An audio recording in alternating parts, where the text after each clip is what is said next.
Olá, eu sou Ana Beatriz Venceslau, repórter da Folha de Pernambuco, e ao meu lado tenho Felipe Valença, que é diretor-presidente da Copergás. Felipe, desde já, muitíssimo obrigada por ter aceito o convite para conversar com a gente. Obrigado, Beatriz. Obrigado pelo convite. Você falou que enxerga essas matrizes diversificadas não apenas como fontes renováveis, mas também como futuro e desenvolvimento. E falou até de uma nova Copergás. Como é que você enxerga isso e o papel da empresa diante dessas mudanças de cenário? Acho que como nação, né, eu acho que tem vários exemplos aí que foram inclusive citados hoje aqui no evento, que por sinal vocês estão de parabéns por toda a organização aí, diversificação de temas e nível de palestrantes, principalmente o reconhecimento aqui da sociedade pernambucana, né, nordestina, de estar aqui num evento como esse, de tanta importância, né? Mas quando a gente fala aqui realmente de energia, a gente fala de um assunto muito estratégico, né? Então, se você hoje tem que olhar realmente um país que quer se desenvolver, uma região que precisa se desenvolver, ela tem que ter o máximo possível de alternativas, né? E claramente, cada país, cada região, ela tem a sua vocação. Não necessariamente o que deu certo na Europa vai dar certo aqui. A gente tem nossas características, né? Até o próprio perfil de como produzir essa energia.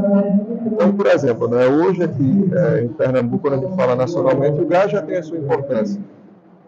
O nosso volume de gás hoje, 70% dele é entregue para a indústria. Então, essa é a vocação da Copergás hoje. E a gente pode ir muito mais além. Né? Pouca gente sabe que a gente tem um gás quase metade do preço do gás que está no sul do Brasil.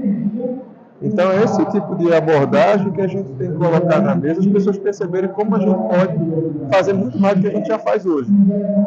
Naturalmente, existe muita oportunidade no setor de óleo e gás. Né? Você tem ainda em torno de 40% do gás que é retirado na exploração do petróleo, ele é reinjetado. Tem estudiosos que falam até de mais de 50%.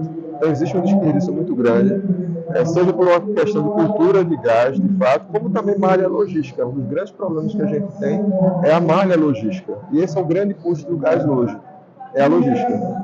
Então, a gente tem ainda muito para ser feito do ponto de vista de exploração. Né? Então, você imagina que hoje o setor de óleo e gás, que é tão estratégico, 30% do diesel que a gente está consumindo no Brasil hoje é importado.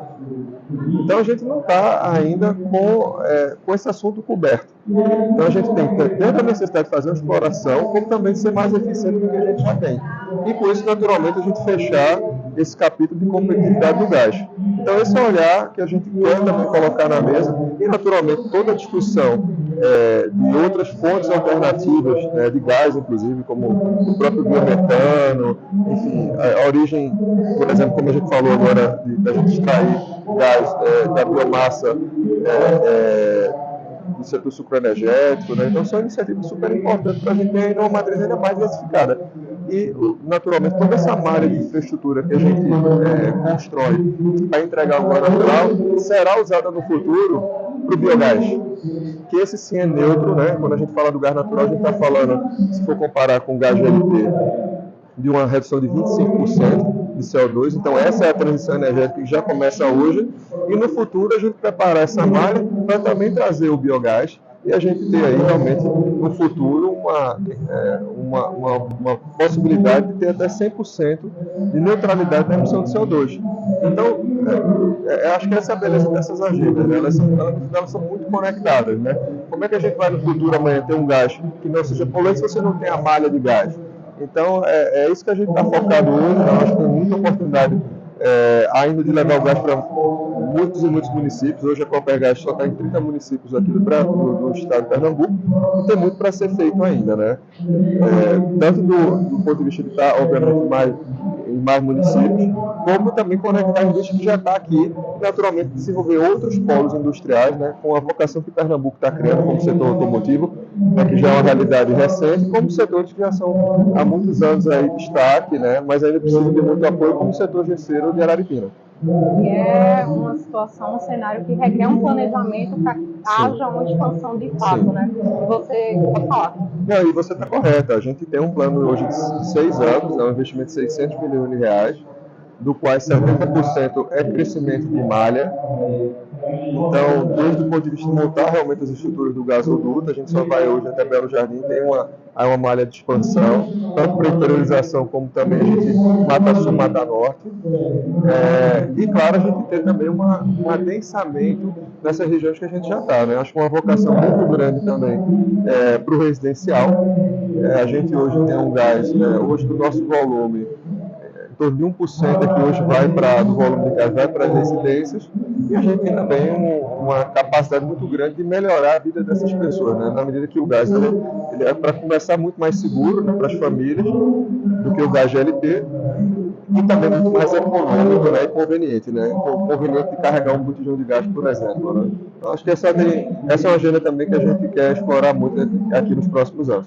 A universalização do gás. Perfeito. E voltando um pouquinho na sua fala, você falou sobre o Nordeste sair em vantagem em relação ao Sul e ao Sudeste em termos econômicos, mas essa é a única vantagem do Nordeste ou ele de fato é um destaque por alguns outros motivos no Brasil? Acho que Pernambuco está no momento, né, de ser repensado, né? Eu acho que a gente tem vocações industriais que podem ser exploradas. O gás, sem dúvida nenhuma, vai ser um grande atrativo para a infraestrutura, como a estrutura logística que o Estado tem, né? Na medida que a gente tem aqui a capacidade de, a 800 quilômetros, falar daqui até o Ceará e como chegar à Bahia, né? Então, Pernambuco tem essa vantagem logística, né? E eu acho que, naturalmente, o potencial de ter um porto já com a realidade de Suape, eu acho que permite a gente ser bastante ambicioso aí com os projetos de vender Pernambuco aí, não só para as indústrias brasileiras, mas também para as indústrias que querem se estabelecer no Brasil. Perfeito. E nos próximos dias vai acontecer uma discussão inédita no Brasil sobre isso, né? Eu queria saber o que é que você já pode antecipar para a gente e dar os detalhes desse encontro também. Olha, todo esse tema de uma nova indústria para o Brasil, ele está na mesa, né? A gente sabe o quanto foi feito para o setor do agronegócio e se tornou o Brasil uma referência na produção de uma série de culturas, né, com liderança de soja, milho, açúcar e álcool. Então, realmente, o Brasil mostrou que investir em tecnologia e a gente entregou, né? Eu acho que esse setor pode ir muito mais além, na medida que a gente tem que entregar em infraestrutura, principalmente logística, para que esse setor, de fato, ele assuma um protagonismo muito maior. Mas a indústria também precisa de um olhar.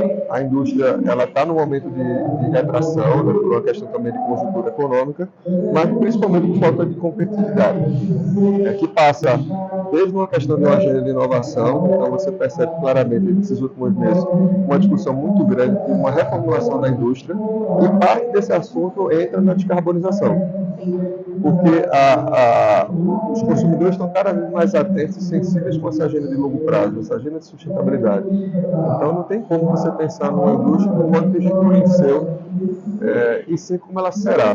E essa agenda de industrialização, ela passa, obviamente, por muito investimento em P&D, em novos processos tecnológicos e novas fontes de energia também. Mas, como até a gente falou hoje aqui no evento, né, essa crescem ela começa pelo gás.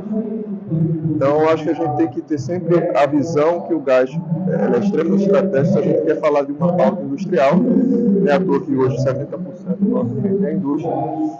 E as fontes renováveis, elas não têm a capacidade energética de atender na sua plenitude, principalmente a indústria de maior complexidade.